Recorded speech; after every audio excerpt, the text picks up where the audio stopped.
Hello ನಮಸ್ಕಾರ. Kali digital ವಾಹಿನಿಯ ವ್ಯಕ್ತಿ ವಿಶೇಷ ಕಾರ್ಯಕ್ರಮಕ್ಕೆ ತಮ್ಮೆಲ್ಲರಿಗೂ ಸ್ವಾಗತ. ವೀಕ್ಷಕರೇ, ಇವತ್ತಿನ ವಿಶೇಷ ವರದಿಯಲ್ಲಿ ನಮ್ಮ ಜೊತೆಯಲ್ಲಿದ್ದಾರೆ ದಾಂಡೇಲಿಯ ಹೆಮ್ಮೆಯ ಯುವತಿ ಮತ್ತು ದಾಂಡೇಲಿಯ ಸಾಧಕಿ ಸಿಮ್ರನ್ ಅಬ್ದುಲ್ ರಜಾಕ್.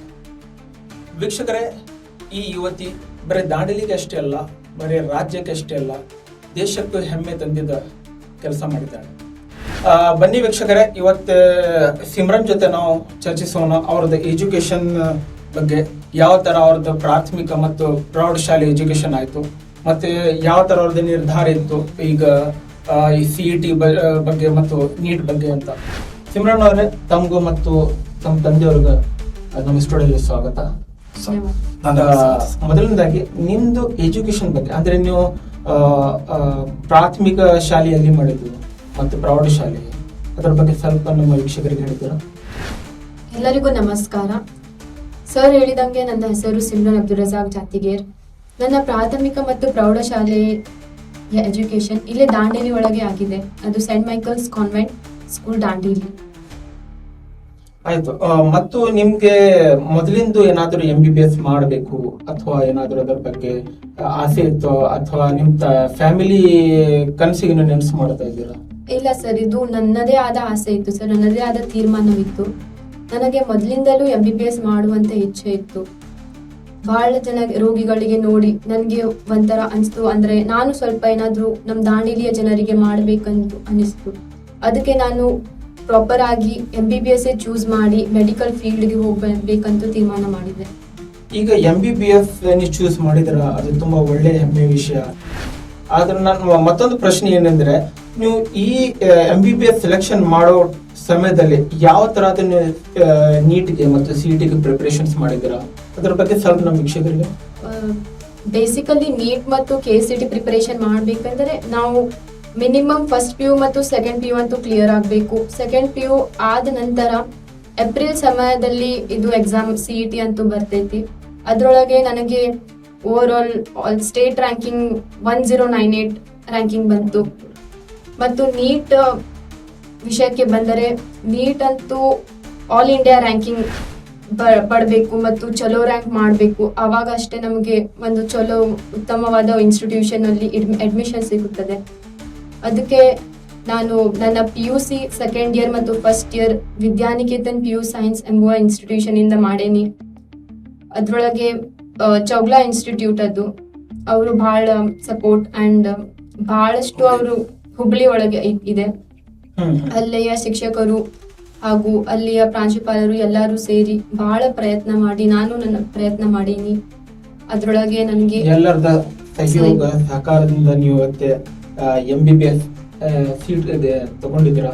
ಈಗ MBBS ಸೀಟ್ ಅಲ್ಲಿ ಕಿಮ್ಸ್ ಅಲ್ಲಿ ಗವರ್ಮೆಂಟ್ ಒಂದು ಇನ್ಸ್ಟಿಟ್ಯೂಟ್ ಅಲ್ಲಿ ನಿಮಗೆ ಸಿಕ್ಕಿದೆ, ಹೇಗೆ ಅನಿಸ್ತಾ ಇದೆ? ಯಾಕಂದ್ರೆ ಗವರ್ಮೆಂಟ್ ಇನ್ಸ್ಟಿಟ್ಯೂಟ್ ಅಲ್ಲಿ ಸಿಗೋದು ಸ್ವಲ್ಪ ಕಷ್ಟ, ಅದ್ರೊಳಗೆ ನಿಮ್ಗೆ ಸಿಕ್ಕಿದೆ, ಅದ್ರ ಬಗ್ಗೆ ಏನಾದ್ರು ಹೇಗೆ ಅನಿಸ್ತಾ ಇದೆ? ಬಹಳ ಖುಷಿ ಆಗ್ತಾ ಇದೆ ನನಗೆ. ಹಾಗೂ ನನ್ಗಿಂತ ಖುಷಿ ಅಂದ್ರೆ ನಮ್ಮ ಪೇರೆಂಟ್ಸ್ ಇದ್ದಾರೆ, ನಮ್ಮ ಪಪ್ಪ, ನಮ್ಮ ಮಮ್ಮಿ, ಹಾಗೂ ನಮ್ಮ ಮಮ್ಮಿ ಸೈಡ್ ಮಾಮ ಮಾಮಿ ಮತ್ತು ಎಲ್ಲರೂ ನಮ್ಮ ಚಾಚಾ ಚಾಚಿ ಎಲ್ಲರೂ ಬಹಳ ಖುಷಿ ಆಗಿದ್ದಾರೆ. ಯಾಕಂದರೆ ನಮ್ಮ ಬ್ಯಾಕ್ಗ್ರೌಂಡ್ ನೋಡಿದರೆ ನಮ್ಮ ಪೇರೆಂಟ್ಸ್ ಅವರ ಫ್ಯಾಮಿಲಿ ಒಳಗೆ ಯಾರು ಹಿಂಗೆ ಡಾಕ್ಟರ್ ಇಲ್ಲ, ನಮ್ಮ ಪಪ್ಪ ಸೈಡ್ ಹಿಂಗೆ ನೋಡಿದರೆ ಅದಕ್ಕೆ ನಾನು ಫಸ್ಟ್ ಡಾಕ್ಟರ್ ಅಂತ ಹೇಳಬಹುದು. ನಿಮ್ ಫ್ಯಾಮಿಲಿಗೆ ನೀವೇ ಫಸ್ಟ್ ಡಾಕ್ಟರ್. ಖಂಡಿತ ನಿಮ್ ಫ್ಯಾಮಿಲಿಗೆ ನೀವು ಫಸ್ಟ್ ಡಾಕ್ಟರ್ ಆಗ್ತೀರಾ ಮತ್ತು ನಮ್ ದಾಂಡೇಲಿಗೆ ಒಂದು ಒಳ್ಳೆ ಹೆಸರು ತರ್ತೀರಾ ಅಂತ ನಮಗೂ ಕೂಡ ಅದರ ಬಗ್ಗೆ ನೋ ಡೌಟ್. ಮತ್ತೊಂದು ಅಬ್ದುಲ್ ರಜಾಕ್ ಸರ್ ಅವ್ರೆ, ಈಗ ನಿಮ್ಮ ಮಗಳು ಮೊದಲಿಂದ ಎಜುಕೇಶನ್ಸ್ ಒಳಗೆ ಯಾವ ತರ, ಅಂದ್ರೆ ಕೆಲವೊಬ್ರು ಹೇಳ್ತಾರೆ ಬುಕ್ಕಿನ ಕೀಡ ಅಂತ ಹೇಳ್ತಾರೆ, ಆ ತರ ಏನಾದ್ರು ಬರೀ ಓದೋದು ಆ ತರ ಇತ್ತು ಅಥವಾ ಹೇಗಿತ್ತು ನಿಮ್ಮ ಎಜುಕೇಶನ್? ಸರ್, ಏನು ಹೇಳ್ಬೇಕಂತ ಹೇಳಿದ್ರೆ, ಇವಾಗ ನಮ್ಮ ಮಗಳು ಮುಂಚಿಂದನೂ ರ್ಯಾಂಕ್ ಸ್ಟೂಡೆಂಟೇ. ಹಾಗಾಗಿ ಇವ್ರದ್ದು ಪ್ರೈಮರಿ ಕಾನ್ವೆಂಟ್ ಶಾಲೆಯಲ್ಲಿ ಮುಗಿದಿದೆ. ತದನಂತರ ಹುಬ್ಳಿ PU ಕಾಲೇಜ್, ಇವರಿಗೆ ಮೊದಲಿಂದೆಲ್ಲ ಆಸಕ್ತಿ ಇತ್ತು PCMBನ ತಗೊಳ್ಬೇಕಂತೇಳಿ ಇವ್ರಿಗೆ ತುಂಬಾ ಆಸಕ್ತಿ ಇತ್ತು. ಬಟ್ ನಿಮ್ದು ಆಸಕ್ತಿ ಏನಾದ್ರು ಬೇರೆ ಇತ್ತು? ನಮ್ದು ಬೇರೆ ಇತ್ತು ಬಿಡಿ ಸರ್. ನಾವು ಬೇಗ ನೌಕರಿ ಆಗ್ಬೇಕಂತೇಳಿ ನಮ್ದು ಈ ಇಂಜಿನಿಯರಿಂಗ್ ಸೆಕ್ಟರ್ ಒಳಗಿತ್ತು. ಇದೆಲ್ಲ ಕಾಂಪಿಟೇಟಿವ್ ಎಕ್ಸಾಮ್ ಯಾಕೆ ನಮ್ಗೆ, ನಾವೆಲ್ಲ ತುಂಬಾ ಮಧ್ಯಮ ವರ್ಗದಿಂದ ಬಂದಿದ್ದೆ ನಮ್ದು ಕುಟುಂಬ. ಅಷ್ಟೇನು ಇಲ್ಲಾಗಿತ್ತು ಸರ್. ಬಟ್ ನಮ್ಮ ಮಗಳು ಇಲ್ಲ ನಾನು MBBS ಮಾಡ್ತೀನಿ, ಒಳ್ಳೆ ವೈದ್ಯ ಆಗ್ಬೇಕಂತೇಳಿ ಅವರು ಅನಿಸಿಕೆ ಇತ್ತು. ಮತ್ತು ಜನರಿಗೂ ಸ್ವಲ್ಪ ಸಹಕಾರ ಮಾಡಬೇಕು ನಾನು ಅಂತೇಳಿ ಅವ್ರ ಮನಸ್ಸಲ್ಲಿ ಇತ್ತು. ಬಟ್ ನಮಗಿಲ್ಲಾಗಿತ್ತು, ನೇರವಾಗಿ ಹೇಳ್ಬೇಕಂತ ಹೇಳಿದ್ರೆ. ಅವ್ರಿಗೆ ಓದೋದಲ್ಲಿ ತುಂಬ ಆಸಕ್ತಿ ಇತ್ತು. ನಮ್ಗೆ ಖುಷಿ ಅನಿಸ್ತಿತ್ತು ಸರ್, ನಮ್ಮ ಮಗಳು ಇಷ್ಟು ಚೆನ್ನಾಗಿ ಓದಿದ್ದಾಳೆ. ಆಮೇಲೆ ಹುಬ್ಳಿ ಕಿಮ್ಸ್ ಅಲ್ಲಿ ಇವ್ರಿಗೆ ಸೀಟ್ ಅಲಾಟ್ಮೆಂಟ್ ಆಗಿದೆ. ಇವ್ರದ್ದು ಅಲ್ಲಿ ಗೌರ್ಮೆಂಟ್ ಸೀಟ್ ಆಗಿದೆ. ಬಟ್ ಅಲ್ಲಿ ಇವರಿಗೆ ವಿದ್ಯಾಭ್ಯಾಸಕ್ಕೆ ಚೆನ್ನಾಗಿದೆ. ಹುಬ್ಳಿಯಲ್ಲಿ ಸೀಟ್ ಸಿಗೋದು ಅಷ್ಟು ಸುಲಭ ಅಂತ ಕೆಲಸ ಅಲ್ಲ. ನಮ್ಮ ಮಗಳು ಆಲ್ ಇಂಡಿಯಾ ರ್ಯಾಂಕ್ ಬಂದಿದ್ದಾರೆ. ಸೊ ಹಾಗಾಗಿ ಪ್ರಯತ್ನ ಮಾಡಿ ತುಂಬ ಓದಿದ್ದಾಳೆ, ಓದಿ ಸೀಟನ್ನು ಗಿಟ್ಟಿಸಿದ್ದಾಳೆ. ನಮಗೆ ತುಂಬ ಸಂತೋಷ ಆಗಿದೆ. ಅದರ ಜೊತೆಗೆ ಇಲ್ಲಿ ಏನು ಹೇಳ್ಬೇಕಂದ್ರೆ ಸರ್, ನಾವು ಸಹ ಓದಬೇಕಂತೇಳಿ ಇದ್ದು, ತುಂಬ ಬಡತನ ನಮ್ಮದು. ನಾನು ಮೋಸ್ಟ್ಲಿ ಲಾ ಮಾಡ್ಬೇಕಂತೇಳಿ ಇತ್ತು ಸರ್ ಆಗ್ಬೇಕಿತ್ತು. ಬಟ್ ನಮ್ಮ ಹತ್ರ ಗುರು ಇಲ್ಲ ಆಗಿತ್ತು. ನಮ್ಮ ಹತ್ರ ಗುರಿ ಇತ್ತು ನಮ್ದು, ಲಾ ಮಾಡಬೇಕು ಗೈಡೆನ್ಸ್ ಇಲ್ಲ ಸರ್. ಬಟ್ ನಾವು ಈಗ ನಮ್ಮ ಮಗಳಿಗೆ ಗುರಿನೂ ಇದೆ, ಗುರು ಇದ್ದಾರೆ.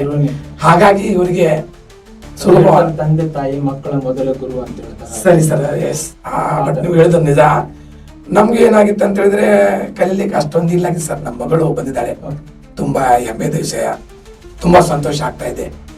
ನೋಡಿ ಸರ್, ನಮ್ದು ಕಡುಬಡ ಫ್ಯಾಮಿಲಿ. ನಮ್ಮ ಮಕ್ಕಳು convent student, English medium student, ನಮ್ಮ ಮಾತೃಭಾಷೆ ಉರ್ದು. ಬಟ್ ನಮ್ಮ ಮಗಳು SSLC ಕನ್ನಡಕ್ಕೆ 100 ತಗೊಂಡಿದ್ದಾಳೆ. ಹೆಮ್ಮೆ ವಿಷಯ. 100 ತಗೊಂಡಿದ್ದಾಳೆ. ಇವ್ರಿಗೆ ಸನ್ಮಾನನೂ ಮಾಡಿದ್ದಾರೆ. ನಮ್ದು 2ನೇ ಮಗಳನ್ನು ಕನ್ನಡಗೆ SSLCಯಲ್ಲಿ 100ಕ್ಕೆ 100 ತಗೊಂಡಿದ್ದಾರೆ ಸರ್. ಅಂದ್ರೆ ಕನ್ನಡ ಬಗ್ಗೆ ನಿಮ್ದು ತುಂಬಾ ಗೌರವ ಇದೆ, ಬಹಳ ಗೌರವ ಇದೆ ಕನ್ನಡ ಬಗ್ಗೆ ನಮಗೆ. ನಾವು ಸಹ ನಮ್ಮ ಬ್ರದರ್ ನಾವೆಲ್ಲ ಕನ್ನಡ ಮೀಡಿಯಂ ಸರ್. ನಮ್ದು ಬಾಂಗೂರ್ ನಗರ್ ನಮ್ದೆಲ್ಲ ಕನ್ನಡ ಮೀಡಿಯಂ. ಎಲ್ಲರೂ ಸಹ ನಾವು ಕನ್ನಡ ಮೀಡಿಯಂ ಓದಿದ್ದೇವೆ. ಬಟ್ ನಮ್ಮ ಮಕ್ಕಳನ್ನು ಕನ್ನಡ ಬಿಟ್ಟಿಲ್ಲ ಸರ್. ನಮಗೆ ನಮ್ಮ ಮಗಳಿಗೆ ತುಂಬಾ ಆಫರ್ ಬಂದಿತ್ತು ಮಂಗಳೂರು ಸೈಡ್ ಎಲ್ಲ, ಫ್ರೀ PU ಫಸ್ಟ್ ಇಲ್ಲಿ ನಿಮ್ಗೆ ಕೊಡ್ತೀವಿ ಅಂತೇಳಿ ನಮಗೆ ತುಂಬಾ ದೂರವಾಣಿ ಕರೆ ಮಾಡ್ತಿದ್ರು. ಬಟ್ ನಾನು ಕನ್ನಡ ಕಲೀಲಿ ಹೆಚ್ಚಾಗಿ ಕನ್ನಡ ಕಲೀಲಿ ಅಂತಲ್ಲಿ ಉತ್ತರ ಕರ್ನಾಟಕದಲ್ಲಿ ನಾನು ಅವ್ರಿಗೆ ಹುಬ್ಳಿದಲ್ಲಿ ಅಡ್ಮಿಷನ್ ಮಾಡಿಸಿದೆ. PU ಫಸ್ಟ್ ಸೆಕೆಂಡ್ ಇಯರ್ ಅಲ್ಲೇ ಮುಗೀತು. ನೀಟಲ್ಲಿ ಚಲೋ ಒಳ್ಳೆ ರ್ಯಾಂಕ್ ತಗೊಂಡಿದ್ದೆ ಬಂದಿದ್ದಾರೆ sir. PU first year second year ಅಲ್ಲಿ ಹೇಳಿದ್ರಿ ಹುಬ್ಳಿ ವಿದ್ಯಾನಿಕೇತನ ಕಾಲೇಜು. ಹುಬ್ಳಿಯಲ್ಲಿ. ಹೌದು ಸರ್, ಹೌದು. ಬೈಲೂರು ಕೊಪ್ಪ. ಅದೇ ಅದರಿಂದ ಅಲ್ಲಿ ಆಗೋದ್ರಿಂದ ನಿಮಗೆ ಇವಳಿಗೆ ಸ್ವಲ್ಪ ಈಸಿ ಯಾವ ಕಾಲೇಜ್ ಸೆಲೆಕ್ಷನ್ಸ್ ಮಾಡಬೇಕು ಅಂತ ಈಸಿ ಆಯ್ತು ಸರ್. ಅಲ್ಲಿ ತುಂಬಾ ಎಜುಕೇಶನ್ ಚೆನ್ನಾಗಿದೆ ಸರ್, ಚೆನ್ನಾಗಿದೆ. ಹಾಗೇನು ಸಹ ಫೀಸ್ನು ಇದೆ. ಸಿಮ್ರನ್ ಅವರೇ, MBBS ಮುಗಿದ ನಂತರ ನಿಮ್ದೇನಾದ್ರೂ ಬೇರೆ ಡಿಗ್ರಿ ಮಾಡೋದು, MD ಅಥವಾ ಬೇರೆ ಡಿಗ್ರಿ ಮಾಡೋದೇನಾದ್ರೂ ಆಸೆ ಇದೆ? ಹೌದು ಸರ್, ನನಗೆ MBBS ಆದ ನಂತರ MD ಅಥವಾ MS ಯಾವ್ದಾದ್ರು ಒಂದು ಕೋರ್ಸ್ ಚೂಸ್ ಮಾಡಿ ಅದರೊಳಗೆ ಸಾರ್ಥಕವಾಗಿ ಡಿಗ್ರಿ ತಗೊಳ್ಳುವ ಆಸೆ ಇದೆ. ವೀಕ್ಷಕರೇ, ಇವತ್ತಿನ ವ್ಯಕ್ತಿ ವಿಶೇಷ ಕಾರ್ಯಕ್ರಮಕ್ಕೆ ನಮ್ಮ ಸ್ಟುಡಿಯೋಗೆ ಆಗಮಿಸಿದ್ದ ಸಿಮ್ರನ್ ಹಾಗೂ ಅಬ್ದುಲ್ ರಜಾಕ್ ಸರ್ ಅವರಿಗೆ ನಮ್ಮ ಕಾಳಿ ಡಿಜಿಟಲ್ ವಾಹಿನಿ ವತಿಯಿಂದ ತುಂಬಾ ಧನ್ಯವಾದಗಳು. ನಮ್ಮ ಸ್ಟುಡಿಯೋಗೆ ಆಗಮಿಸಿ ನಿಮ್ಮ ಅನಿಸಿಕೆಗಳು, ನಿಮ್ಮ ವಿಚಾರಗಳು, ನಿಮ್ಮ ಮಗಳದ ನಿರ್ಧಾರಗಳು ಎಲ್ಲ ನಮ್ಮ ವೀಕ್ಷಕರ ಜೊತೆ ನೀವು ಹಂಚಿಕೊಂಡಿದ್ದಕ್ಕೆ ತಮಗೂ ಮತ್ತು ತಮ್ಮ ಮಗಳಿಗೂ ಕೂಡ ಧನ್ಯವಾದಗಳು. Thank you sir. ವೀಕ್ಷಕರೇ, ಇವತ್ತಿನ ವ್ಯಕ್ತಿ ವಿಶೇಷ ಕಾರ್ಯಕ್ರಮ ಇಲ್ಲಿಗೆ ಮುಕ್ತಾಯವಾಯಿತು. ಮುಂದಿನ ಸಂಚಿಕೆಯಲ್ಲಿ ಮತ್ತೊಂದು ವ್ಯಕ್ತಿ ವಿಶೇಷ ಜೊತೆ ನಿಮ್ಮ ಮುಂದೆ ಕಾಳಿ ಡಿಜಿಟಲ್ ವಾಹಿನಿ ಆಫ್ತಾಬ್ ಶೇಖ್ ಹಾಗೂ ಕ್ಯಾಮರಾಮ್ಯಾನ್ ಜಾನ್ಸನ್ ಹಾಗೂ ಸೈಯದ್ ಜೊತೆ